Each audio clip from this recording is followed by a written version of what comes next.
With that, I am honored to introduce Dr. Michael Cortese, a physical therapist based in Evanston, Illinois.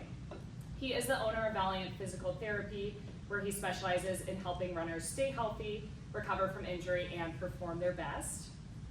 As both a physical therapist and an endurance athlete himself, he brings a unique perspective to working with runners. His timely presentation today will share practical insights to help you prepare for the marathon and cross the finish line strong. Dr. Michael.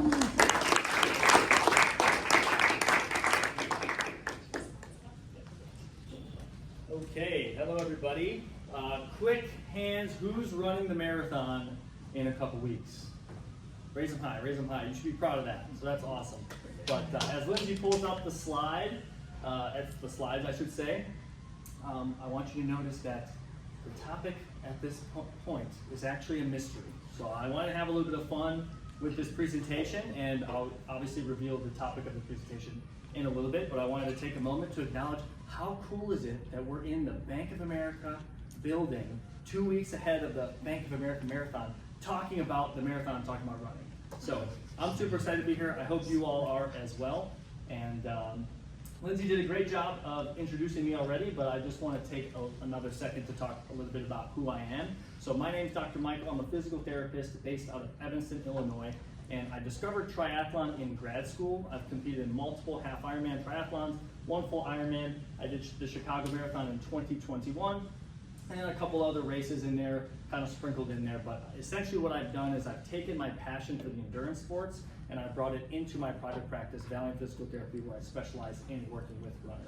So the marathon's really close, okay? So when I was invited to present to you all here today, I thought about it and I was like, what am I gonna talk about, okay? Because it is really close. It's like right around the corner, all right? So usually when I give presentations, I'll talk about things like I do an education event with the Evanston Running Club in June, and I'll talk about things that people can prepare for and then use it as part of their training throughout the spring, summer, and fall. But with the marathon 2 weeks away, basically, the timeline's kind of tight. So a lot of times I'll talk to people about running form, okay? That's a big part of my clinical practice, where I'll work with people on how to actually run in a way that takes the stress away from the joints and shifts it onto the muscles, okay? But the thing is, it's way too close to the race, okay? If you're feeling good, we're gonna take a if it ain't broke, don't fix it approach, all right? If you're feeling good, just keep going, all right? Don't worry about what you're doing, no, back. Let's spoil the next one, that's okay. Again, if it ain't broke, don't fix it.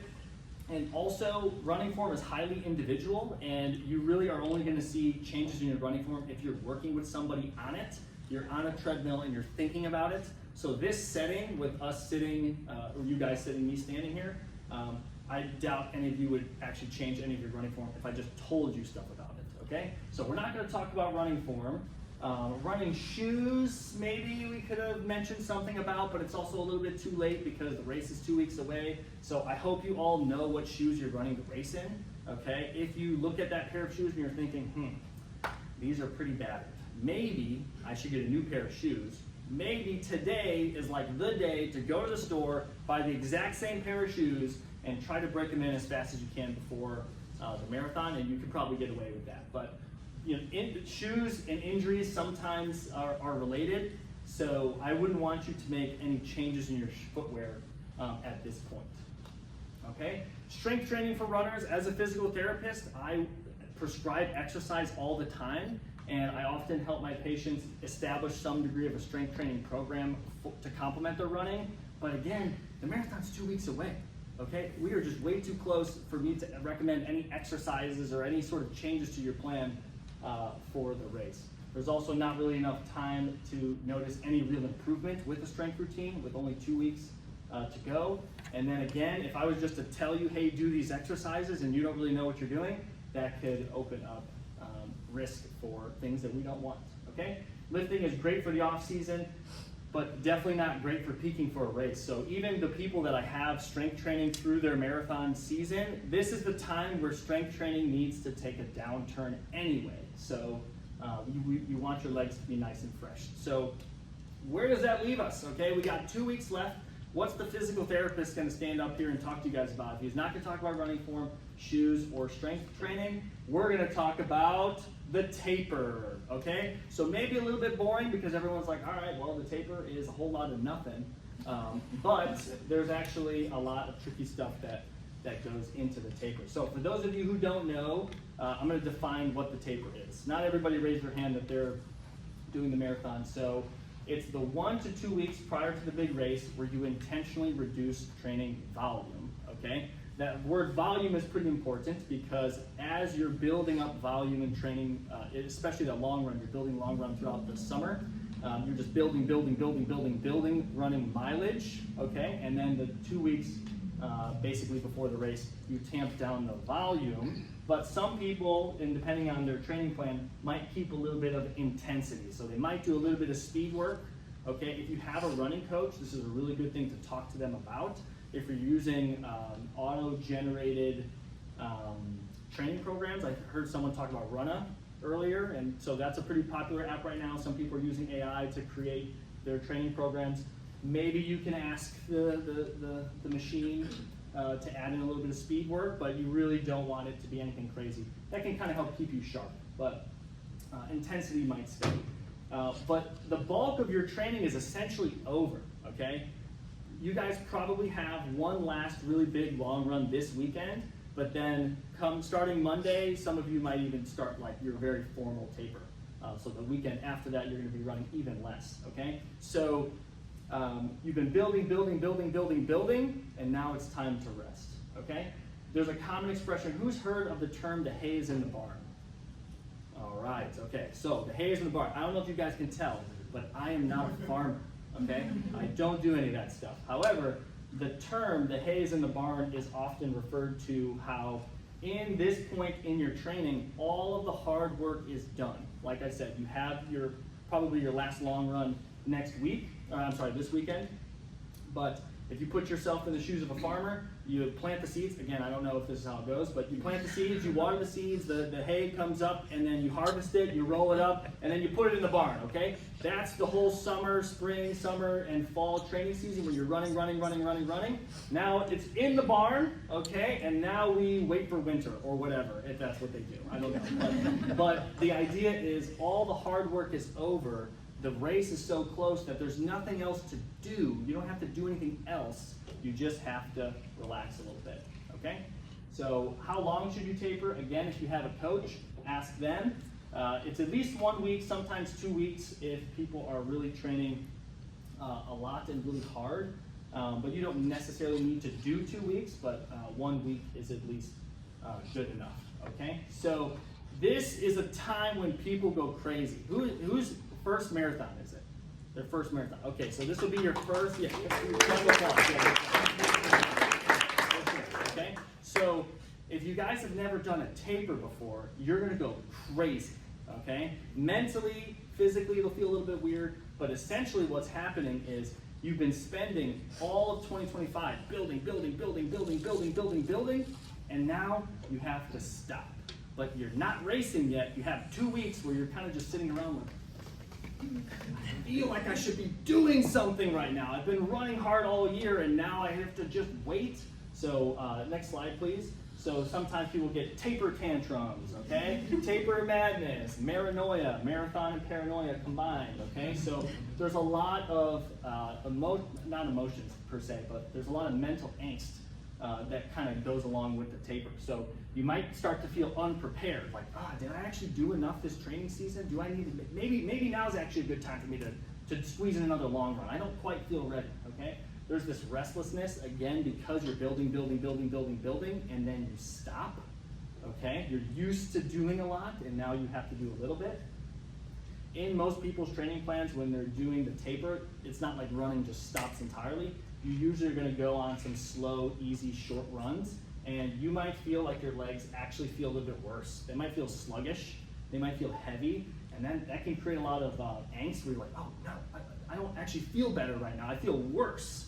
Okay, so then you're like, oh, maybe I should like do some, maybe, that guy said maybe I could do some speed work, so let me go do some speed work because I feel like I need to sharpen up or something. So there's a lot of craziness that can kind of go along with the taper mentally. So Lindsey, give me a second on this next slide. But on the next slide is the one action item that I hope you all take away from this presentation and then take into your taper.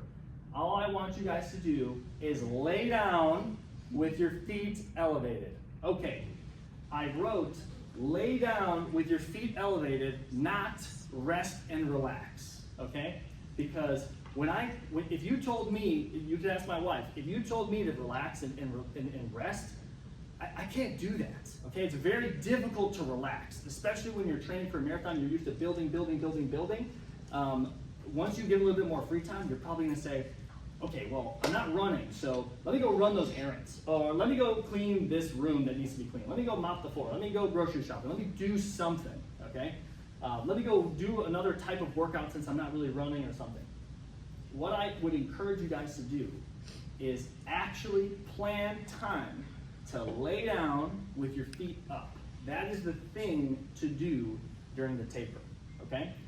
Having your feet elevated is uniquely beneficial for the circulatory system of the legs when it comes to the way the blood circulates. When your feet are down here, even when you're sitting right now, your heart has to work kind of hard to pull the legs up back to itself.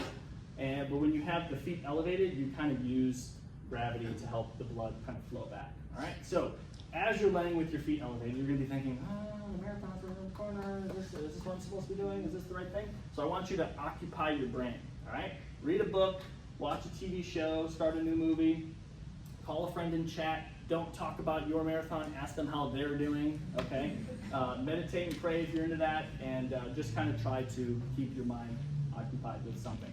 I wrote foam roll, stretch, and get a massage here, but I kind of didn't even want to include it because those things are things to do, and what I want you to do is lay down with your feet up. So I bolded and underlined, lay with your feet elevated, but people do feel better, and it is nice to do, to foam roll, stretch, and even get a massage during the taper. So that's another thing you can do, but if you're doing all those things instead of laying down, then you're missing my point.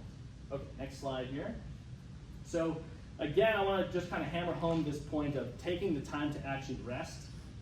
We get used to this idea when we're training that we're getting better because of the running that we're doing, but the improvement actually comes from the time we spend recovering after the efforts. So I'm sure a lot of you have heard about the idea like when you're working out, you micro damage to the muscles and the body breaks down a little bit, right? So we're doing that over and over and over again when we're working out, and then it actually takes time, and you have to rest in order for your body to build back stronger.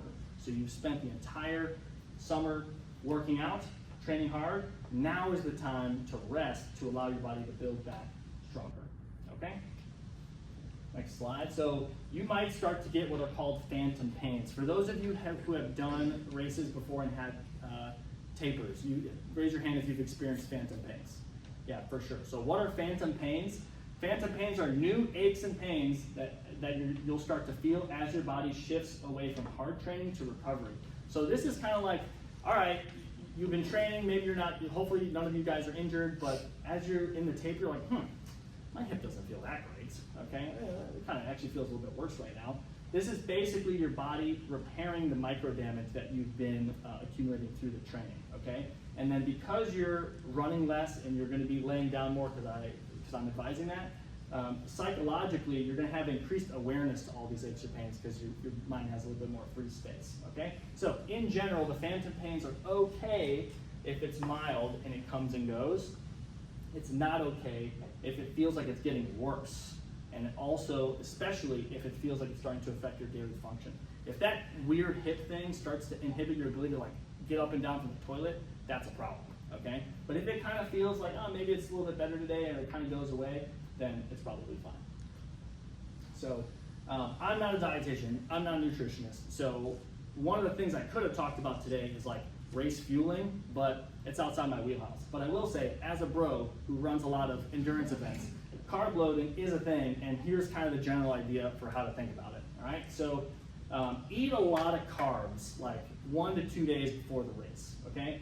I have a friend of mine who's really into the numbers of everything, and when him and I did the Madison Half Ironman a few weeks ago, he was telling me how he was trying to eat over 500 grams of carbs the day before the race. Okay, I don't know if you guys have tried to eat that many carbs, okay, but it is like, you have to like put a lot, you have to actually do work to consume that amount of carbs, okay? Sir, so, can you give an example of what that, because I've always struggled with the carb loading. Yeah, like, yeah. I don't, it's hard to imagine eating that much. yes, it is So, very hard. You don't mind giving an example of what is 500 grams and That's a great question. So I'm not really a numbers guy, and I'm not a dietitian, so I can't necessarily say like, this is the amount, but like, when I did the Arizona Ironman a few years ago, I remember cooking like 2 cups of rice. Like 2 cups of rice, and I tried to eat that, like, I think I did it within like 36 hours, okay? Every single meal that I had like rice on it, okay? And there was like a lot of it, okay? So it's to the point where you actually have to like try to eat a lot of carbs, okay? So I can't give you specifics as far as like the dosage, but I can jump in. Yeah, go for Just it. really quick, Yeah. according to Google. Yes, thank you, thank you. 500 grams of carbs is roughly 3.5 large loaves of bread, a large box of cereal, a 2-pound bag of rice, Wow. or 2 large plates. Wow. If I can say something, Yes. please don't do that. Do your carb loading 2 nights before. Yeah. Keep it light, protein based the night before, because you don't want to be going down at mile 3. So again, I'm not a dietitian. This is I'm sorry, kind hold of on, that was or. Those were all. Or. Thanks for the clarification, because I was even getting worried. I was like, A oh large shit. box of cereal, a 2-pound bag of rice, or 2 large pizzas. Okay. Thank you. But again, so I don't know the specifics about it, but the general idea is you can eat a lot of carbs 2 days before the race. Just fills your body with glycogen. Okay, next slide, please. All right, so this is the basic taper checklist that I want you to kind of remember. If you want to take a picture of this, that's fine, but the general idea is to lay with your feet up, all right? If you forget everything from today, just try to schedule some more time where you're laying with your feet elevated, okay? You can start a new book, new show, new movie to occupy your brain, because otherwise you're just gonna really overanalyze. I actually had one of my coaching clients, as I was creating this presentation, I realized I should have given him this advice too, because he's a very analytical guy, and I was having him train for the Hidden Gem Half Marathon, which was a few weeks ago, and the entire week, I called him a few days before the race, and I realized that the entire week he was like calculating what his splits needed to be in order to hit his goal time, and as I was creating this, I was like, I think I should have told him to like watch a TV show or something, instead of like overanalyze his race. But he did hit his PR, so who knows, maybe that was helpful for him. Short, easy taper runs should be part of your program. Maybe you will do some speed efforts and some speed bursts. Don't worry about those phantom pains. Again, the phantom pains are kind of those mild things that come and go. If it feels like it's getting worse or it's inhibiting your daily function, that's a bigger deal, but it probably isn't going to happen because you're going to be, your training volume is decreasing.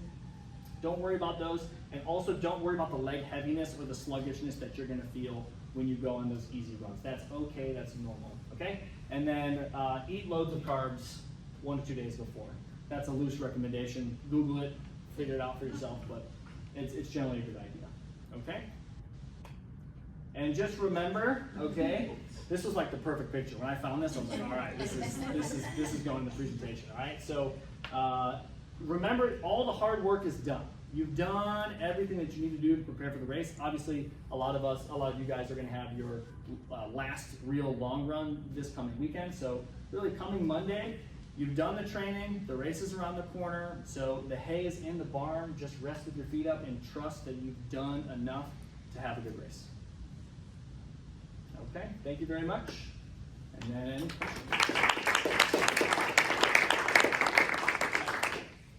when you mentioned getting the massage might be, like if you were to do things other Sure. than keeping your feet up, Sure.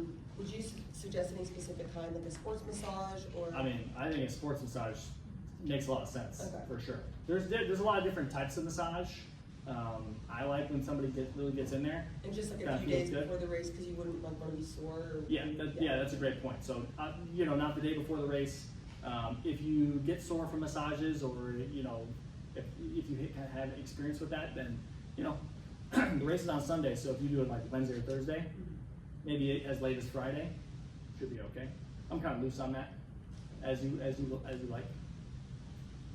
So with tapering, the whole point of it is to like reduce your mileage, but how many days before race day would you recommend not running at all? That's a great question. So how many days before race day would you recommend not running at all? Some people will even run like 1 mile or 2 miles the day before the race, and they'll call it a shakeout run, okay? All the runs during the taper are really easy, okay? So even if you run 1 to 2 miles the day before the race, you're not gonna risk overdoing it. Some people do that. Some people don't run the day before the race, and they'll do their shakeout run a couple days before.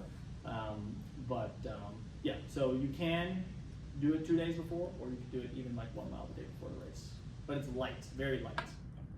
And the word shakeout, I think, actually paints a really good picture. You're not really like trying to run. You're just kind of like very, very, very light run, not for time, or not for speed, I should say.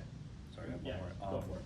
I know you said you're not a nutritionist, but I get the carb loading 48 hours before, but how about race day itself? Because sometimes I'll have like a protein bar and it causes like side stitches. Yeah. So you want to eat, so again, I'm not a nutritionist. Everything I'm gonna say right now is just the bro side of me that has done races like this. I really like Pop-Tarts, okay? So just, it's quick carbs and it's not very heavy in the stomach.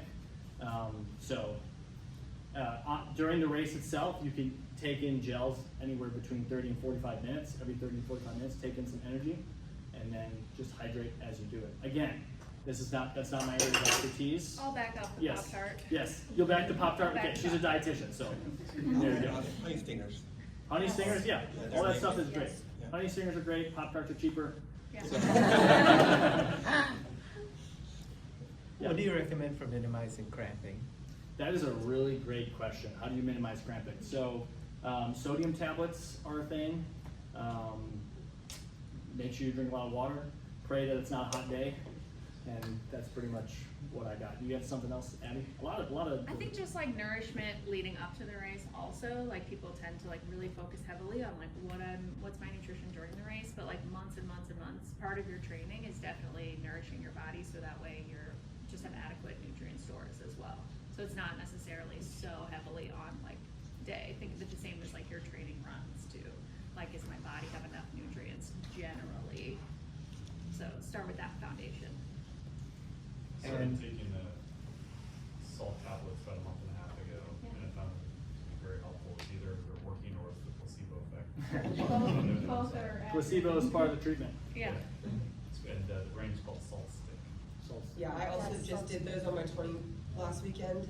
Like, had never done them before, and they didn't hurt my stomach or anything, and I didn't cramp at all. Great. So it was great. Yeah, perfect. Salt. And what do you recommend post-race for recovery? It's up to you. My stomach gets really upset whenever I race, so I actually like just wait until I really feel hungry to eat something. So I often don't even eat whatever they give you at the end. Maybe I'll have the banana, but I think that's a very personal choice. Whatever you want to eat is fine. And just for stretching or Like what to do? for- What to do yeah, stretch? yeah. How do you, what do you do Afterwards? for your Yeah, body yeah. Hamstrings, hamstrings, touch the toes, quad, grab the ankle, glute, figure 4, calves. That's pretty much the big ones. Adductors, if you want to kind of get in the middle here. So, yeah, it's like the 4 corners, 5 corners. And so this is not stretching, but it helps to go downstairs backwards too. So the day after, the first couple of days, it's way less painful. That's interesting. I never heard that I won't before. make fun of you. Plus but- sideways. Interesting. Yes. I never heard that one before. That's good. Yeah. I have a question about your practice and how Sure. your methodology helps runners. Mhm. I've been running a long time, Mhm. many marathons, but I also kind of never felt like I had particularly good technique. Mhm, So mhm. how would something like your PT program Mhm. help someone like me who's interested in understanding? Great more about question. it? Yeah. Great question. So a big part of my practice is the running gait analysis. So I'll get people on a treadmill, record them, and I can get them from the side, from the back, and I measure cadence as well. Those are kind of 3 key areas that I'll look at. And I don't want to say there's a right way to run, because there's not really a right way to run, but there are ways to run that lead to problems, or there are ways to run that will put more stress on the joints, particularly the knees and hips. So I do like to take a if it ain't broke, don't fix it approach. So if you feel good as you're running and we get you on the treadmill, we do the running gait analysis, and there's like minor tweaks that I can make, whether it be cadence, stride length, and things of that nature, I'll suggest those. But I usually don't overhaul somebody's running form if they're feeling good. A lot of the people that I work with start working with me because something hurts. They're training for the marathon and they can't get their longer runs in because their knees they get too sore. So those are the types of people that really gravitate towards my practice, and I'll kind of guide them I'll bring them away from the bad. So if somebody's already running really well, we can look at it and see, okay, how can we optimize this? But I usually don't change too much. Yeah. Okay. Thank you, everybody.